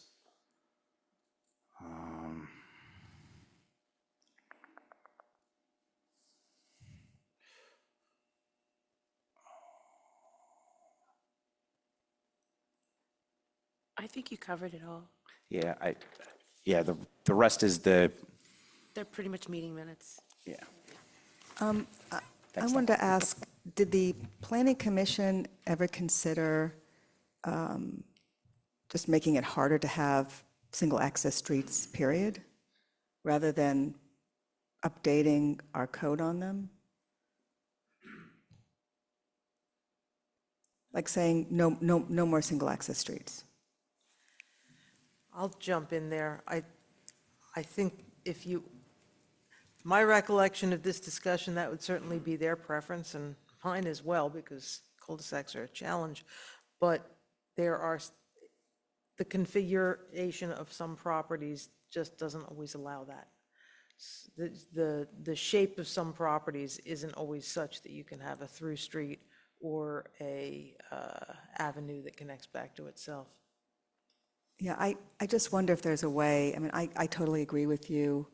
It's a hazard if we ever have a true emergency, whether it's a weather emergency, whether the nuclear power plant, whatever, people are going to get trapped. It's hard to get emergency vehicles out there. The roads on the bulb just get torn up all the time. So I would absolutely be in favor of only allowing them in certain situations and not just making it easy and it's cheaper for developers to put them in, honestly. It's a lot cheaper, it's a lot easier. I don't think we should make it easier for people to do them. I think we should make it hard. And if it's necessary, great, but yeah, I'd be happy if we didn't have any more. Would you like to go back to the PC for them to discuss that? I think, Carol, didn't you say that was their preference? So I Maybe I want to credit misheard. the PC. They gave a great deal of thought to this. A lot of time and effort was put into this, and I thought that was well done. And with a lot of involvement from the County Planning Commission. And by reducing the length and the number of houses you can have along the cul-de-sac, it makes it less enticing to put in the cul-de-sacs for those developers. So it's a disincentive. It is, it Okay, is. okay. And so I think they've done a good job with a difficult situation. I'm not sure, I wish we could restrict cul-de-sacs like you want to, because, hey, I'm with you, and, you got the big impervious of the cul-de-sac bulb at the end. Yeah, every time a trash truck comes around, it's tearing up the pavement. We end up with big paving projects on little cul-de-sacs that only house a few people. So there are a lot of reasons to not like cul-de-sacs and to encourage our applicants to not do them. But I don't know, unless Peter knows of a way to specifically restrict that. I think that the shape of some properties just sort of demands it sometimes. Yeah, I would agree. We can certainly make it more difficult and limit the situations that they can be built in, but I think we'd have a hard time banning them outright. We'd have a problem with, it'd make it worthwhile for a developer to sue, to say, look, if I can't build a cul-de-sac, I can't develop this property. And that's going to be problematic for us. Okay, that's very helpful, thank you. Want to point out the other thing you need to think about is if you were to ban it or be too heavy-handed, they're going to go to what zoning hearing board. If you outright ban it, they're going to go there with no direction, and then you got three people, you bypass the planning commission and everything else, making a decision on a cul-de-sac with no design, at least if you have stuff in your code. The zoning hearing board, if it were to go there, can kind of see what the intent of the code is as opposed to outright banning it. They have no reference. So I think you could have an unintended consequence that wouldn't be good for the township if you just tried to ban it or got too heavy-handed with it. Okay, makes sense. So then what would be our next steps on this then? Once again, we can start with a draft ordinance Draft, okay. that, I can provide you I mean, they've already done most of the work. There's some things I tweak, but yeah. But that, certainly, that would be the next step. So Jason would send you what the PC did, what Yeah. John Miklos did? Okay, thank you. Well, I mean, in the past, years ago, sometimes we kind of gave our county planner like the job of coming up with the first cut of the ordinance. That's what we have now. All right, so then you're basically just starting with what he gave you. Okay. Anything else from the board, or is this next steps acceptable that we look at a draft of this and we discuss it at a future meeting? I'm fine. Yep. Terry? Yeah. Okay. All right. Did we have a hand up in the audience? Any? Nope. Okay. All right. Next item is a request for about a dormant EDU, 1139 North Gravel Pike.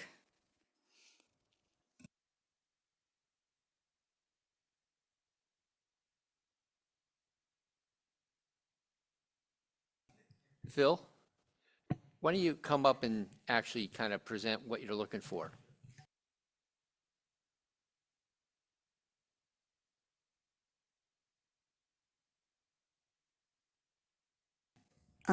Phil, can you give us like the executive summary version? That's what I plan to do, yeah. Super duper. Okay, great. So what happened that brought me to request continuance of my EDU?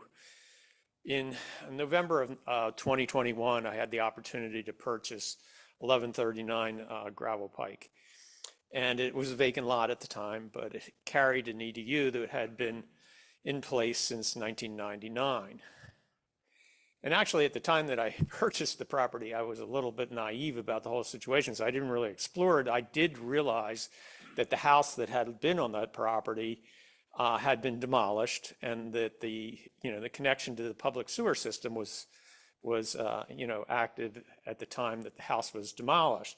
So I had all the permitting and so forth, but in January, we did the purchase in December of 2021. In January of 2022, early in January, I got a call from the realtor, and they said, you're going to have to pay the quarterly bill for the sewage use of that property. And I said, well, we're disconnected. I mean, why are we paying for that? And, at that point, I contacted the township. And the township basically said that we don't have a policy for continuance of a deactivated. So our policy at that point, as it was understood by the township manager, was either paid the full quarterly rate, or you petitioned the township to sever your EDU and deactivate it. So I went through that process. I believe it was the end of January of that year. I served a letter to the township requesting that the EDU be discontinued. But in the interim, into the spring, I guess, if you will, the discussion began about dormant EDUs and being able to hold on to them. So when I got wind of that, and I guess it's part my naivete, just not pursuing it so much, but just following the prompts that I understood to be in place, I then contacted the township again, and I said, if you're offering the possibility of creating an opportunity to hold on to the EDU and not sever it, I'd certainly be interested in wanting to do that, because it sort of became giving up something that was part of that property that we had purchased. So that said, at that time it was Mark Hudson who was our township manager. He said, just hold off.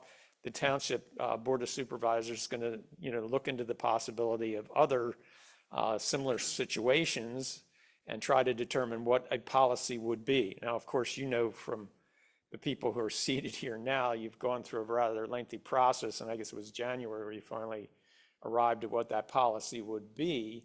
So between that time and when I had opened my conversations up with the township manager at that time, he told me, serve another letter rescinding your request to deactivate the EDU. We'll put that on hold, and we will then determine, what our course of action would be in your case. So I guess we're now at the point where, I'm here tonight, wondering what you might want to do about that. I do not want any compensation for the years that were, the quarterly rates were paid in the past or anything like that, but I would, certainly be willing to entertain and hopefully be able to keep it as an inactive, but, activatable EDU in the future if I ever decided to sell the property or develop it.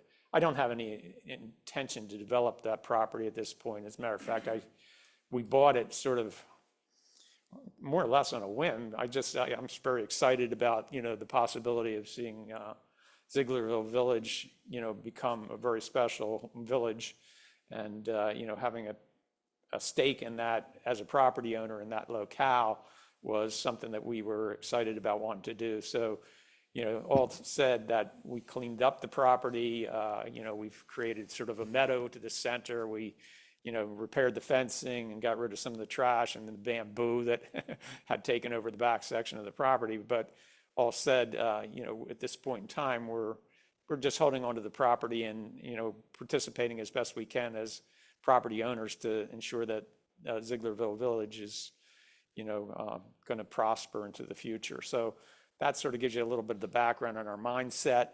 Again, I guess if it came down to it and there was no possibility, I guess I would also like to entertain the possibility of, surrendering the EDU for the compensation that was paid for that at one point in time. I think that is possible, as I saw with the Manning request. And, I'll pay, accept the service charge that the township charges to surrender it. But at this point, I would be perfectly happy to hold on to it and pay the dormant fee that I believe is in place for situations like ours. And I will apologize for, not having the information that I would have, utilized to keep the active EDU up until the policy went in place. But it just at that time did not seem like that was the best option for us. So that's sort of the background that I think you're looking to hear. Okay, so I'm just going to state what I think you're looking for. Yes. You want to hold on to the EDU, and per our policy for dormant EDUs, you want to hold that as a dormant EDU and pay the dormant EDU rate, which is 25% of our sewer rates, which would be $50 a quarter. We'd be willing to do that, yes. Okay, so that is what you want to do. That is your preference. Well, that would be our first preference. Okay. Correct. Am I missing anything, other requirements? I'm looking over there. No, I don't believe so. And would that payment for the dormant sewer rates begin today, or would there be any backdating? I think, based on the history and my understanding of it, he's had a dormant EDU from the time the There's no township. house there. Right, Yeah. by the time, from the time the board passed this policy in January of this year. To be honest, I thought he probably should be getting already the charges for the dormant fee. If he hasn't, then yeah, we should probably charge him for was it first and second quarters that have gone out? Of this year? First quarter, yes. Okay. So, I'm sorry. So that is your preference, that's the direction you want to go in? Yes, if I was to be presented with the opportunity to pay into the future a quarterly rate at the dormant rate, I'd be willing to continue the inactive but available. Dormant EDU. Yeah, the dormant EDU, yes. Call it. All right, any other questions or comments from the board? No. I guess the question I have is, when you purchased the property, was there a period of time that you actually were paying the sewer rent? Yeah, we paid the first quarter. I was contacted by Terry Musser, who was the realtor on that, and he told us we had to pay that first quarter. And at that time, Mark said, serve a letter, and then the letter which served asked for the termination of that EDU, and therefore that resulted in no further payments sent to the township for quarterly rates. So that would have been the first quarter, of what, 2022? 2022, yeah. 175, probably I at don't that time. remember. I don't think we paid my bills and. They paid, I believe it was like 60, it was like 1 month of that quarter, so it was like 67 and change.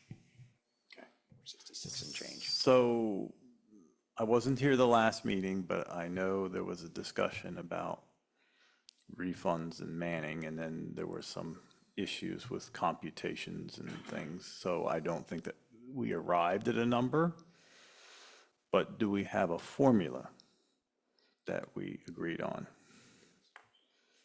So are we applying the same formula to that property, to the Manning, Eric's situation, that we will be applying to Mr. Smith's situation in terms of any arrears payments? I'm just making sure we're treating No. everybody the same way. I mean, if we wanted to treat him the same way, we might be if it's $66 they paid, we'd be refunding Mr. Smith a few dollars. Right, he's had the EDU for a period of time and hasn't paid anything. Correct. I guess that's, Yeah. want to make sure we're doing everybody the same. Mr. Smith is just, Yeah. paying us under the dormant EDU policy. Right. I think Jason knows what I'm asking, right? I believe what you're asking is if we were to look at it in arrears and he would have been paying the quarterly fee to keep his EDU current, then we would be doing, as we've proposed to do with the Manning situation, then it would be 60% of what that quarterly fee would be from the first beginning of 2022 to now, I believe. At some point, the township told Mr. Manning to stop paying till we figure it out. So that is that's part of the calculation that I got to work out with Peter, and we have to have that discussion. But that was going to come back as. It appears as though the same situation happened to Mr. Smith, that Mark had said, hey, we're working on this, hold off, right? And no payments were made to the township. Correct. So I'm just making sure we treat everybody the same. Hey, obviously, the difference is he didn't have many years of payments that. Right. that. No, I'm just talking about the interim period. That I understand that the part that Eric wants that goes back. Yep. That's clear as a bell to me. It's that part where he was told to stop paying, and then when we got, the new policy in place, is how we're handling that. That's what Peter and I have to. But All right, and so I think maybe once you guys figure that out, agree on it, then we see how applicable that is to Mr. Smith's situation. Does that make sense? So Complete sense. can I infer from what you're saying, if that is going to be calculated in my request for continuance, then I would be entitled to requesting from the township the years from 1999 to 2017? Is No, that- because you didn't pay those. That's Well, previous owner. the property paid them.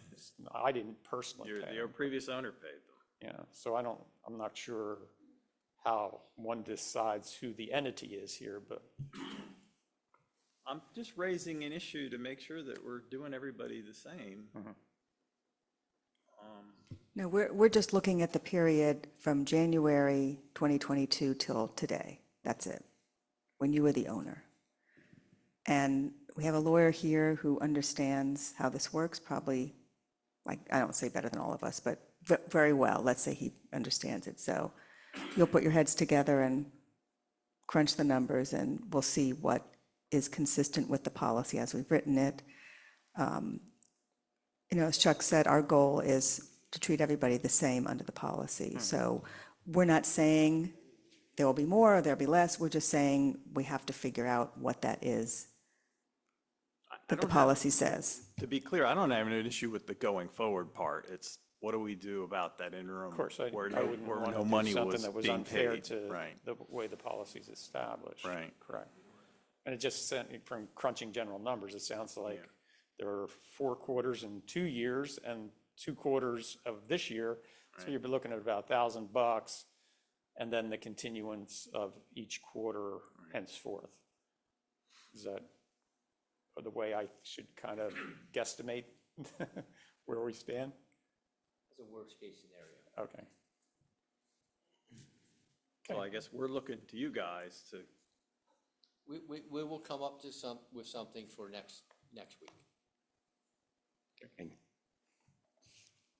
Okay, thank you. Thank you. All right, this one should be an easy one. Fire police request from Skipback Township for their 4th of July parade. And they just need the board to say, that's fine. Correct.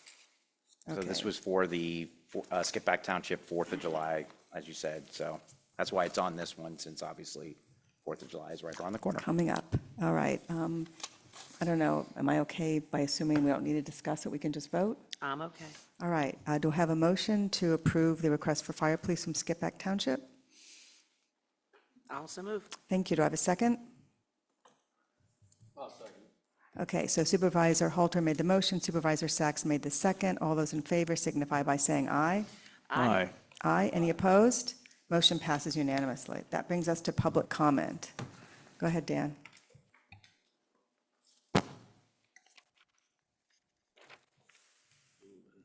Hello, Dan Orff, Kratz Road.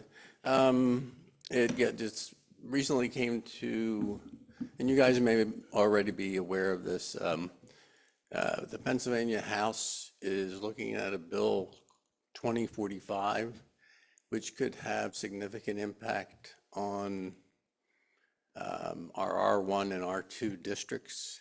I think Peter's aware of this. And some of our neighboring townships have corresponded with our representatives, with the representatives of the state for this region to express their concern about this.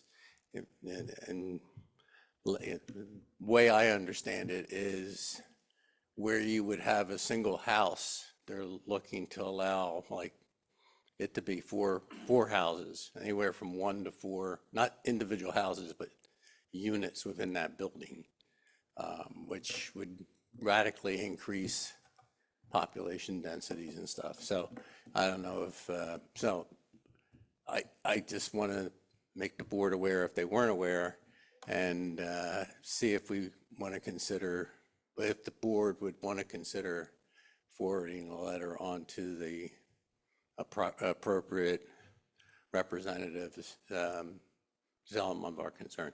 I think it's a bill that's supposed to take care of the current shortage in housing stock right at the present time.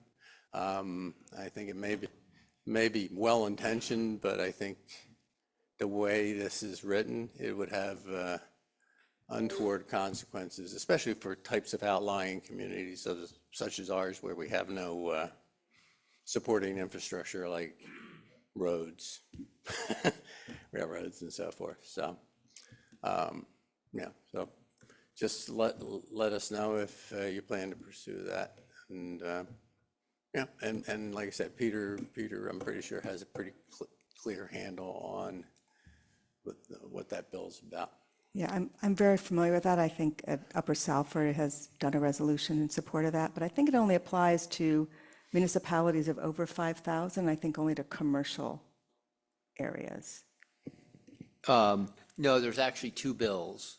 Oh, okay. One bill would require, I do believe both only apply to municipalities with a population of over 5,000.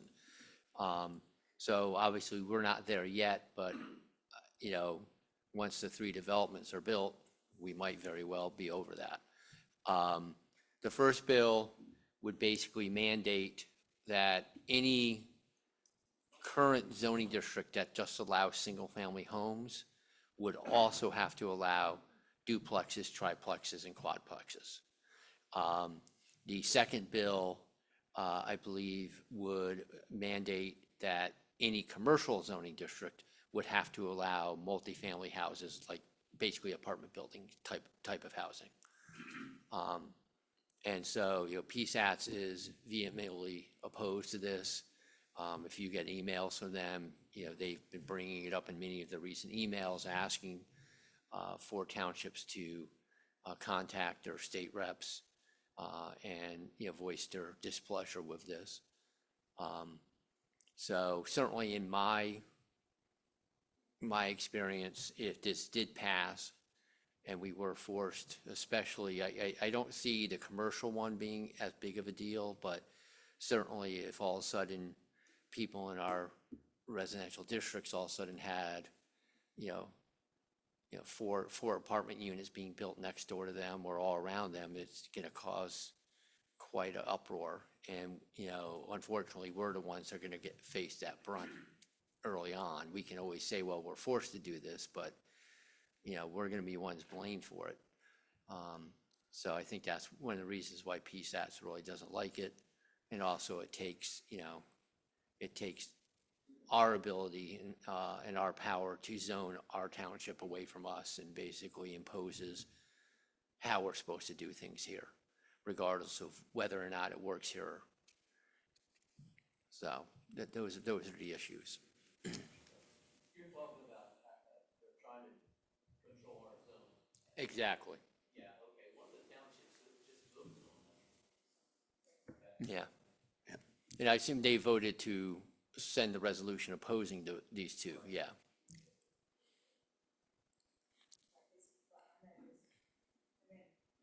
They supported what, opposing it, yeah. They supported opposing it, yeah. That's my understanding as well. We'll have to keep an eye on that. Thank you for mentioning that. And could I ask one more question, and then I'll leave? There were two letters that the township put together, and both of them went to the county, one asking about the status of making the old stone bridge available, and the other one related to the status of the identifying the proper ownership of the railroad bridge. I just was curious as to the status, whether they were sent and whether we've heard anything back. Just, thank you.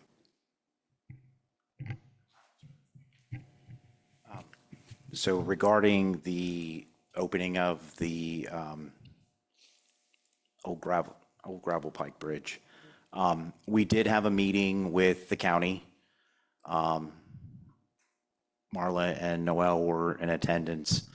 We have not heard since from the county, and I believe that was, I think back in like a month ago. was May-ish, maybe June. So I can circle back with Mr. King because that's who we met with. He did express this was something discussed at their level, and he talked about their concerns. We counterpointed kind of some of those concerns, so I can circle back with him. Regarding the Delphi connection, I do believe I've received, and it might have been yesterday or today, something back from the county. I honestly, I have not read that email. I've been dealing with some other situations going on, but I can relay that to the board. So I know that's been ongoing. We've been kind of fanning the flames, keeping that going to try to get some kind of conclusion to that from the county. So I don't know if that's what exists or not, but. Yeah, and the meeting about Old Gravel Pike, while we do not have a definitive answer, and hopefully we'll have one soon, the tone of the conversation was positive, so we are hopeful for movement in the direction we're looking for. So if we hear something more, we will certainly share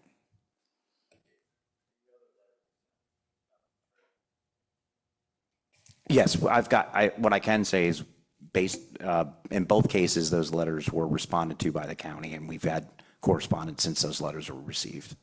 That I can confirm. Okay, so it looks like there's no more public comment. I'm going to go to supervisor comment. You know, I'm looking at you. Thank you. I understand some of the comments I heard tonight about potholes and them being a traffic calming thing. What I hope I didn't hear is somebody advocating for unsafe roads. I live on a road that is very narrow. And yeah, it's bumpy and it keeps people going slow. But I also don't think that not doing something, especially on Zieglerville Road, and creating an unsafe situation is not necessarily a good way to look at that situation. Regarding the bridge, okay, so we did a box culvert on Swamp Creek Road, and that was what, about $100,000 project? More than that? Little box culvert, so now we want to do a highway bridge? It's awfully lonely here when we get into budget season, we talk about taxes. Thank you. Any other supervisor comment? Okay, meeting's adjourned. Thanks, everyone.